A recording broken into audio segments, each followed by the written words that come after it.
Don't worry. I won't give anyone else credit. Anything else that I express from now on, I'm going to pass off as my own ideas. Oh, perfect. So, like Stephen Wolfram.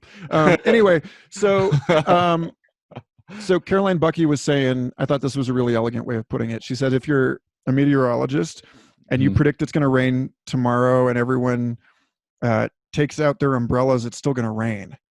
Whereas if you're an epidemiologist and you say there's going to be a pandemic, and then everyone stays home and there's no pandemic, then everyone's mad at you because your model made a prediction that it, but it's actually your model actually made the prediction that if everyone did that there wouldn't be a pandemic. Yeah. I mean, it's true in epidemiology, and it's absolutely true in, more broadly in climate science when it comes to, human behavior at scale. You have to continue updating the model, 10 years, 20 years as things get closer.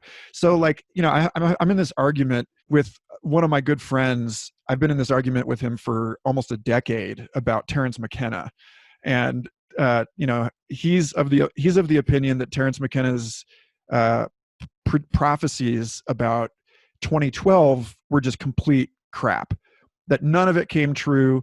That his comments about McKenna's comments about the novelty wave, this notion that things were going to keep happening faster and faster, and that the world was going to get more and more creative until the slope goes vertical and everything is happening at once. And he said, yeah, this is happening somewhere around 2012.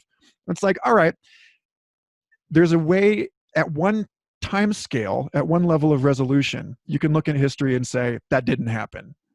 But at another level, you can look at history and say, are you kidding me? Like, of course that's happening.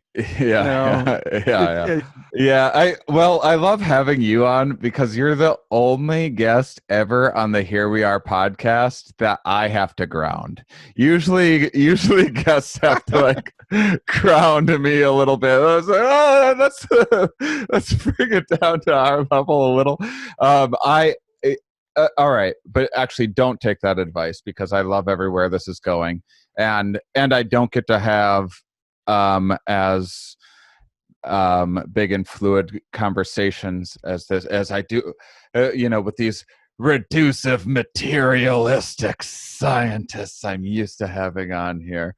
I love listening to your show for what it's worth. I think you know a lot more about cognitive and attentional biases than a lot of scientists, and you know that because of your disposition as a lifelong learner and as someone who is not an expert, and as someone who is willing to indulge in the not knowing and to continue to explore these things. So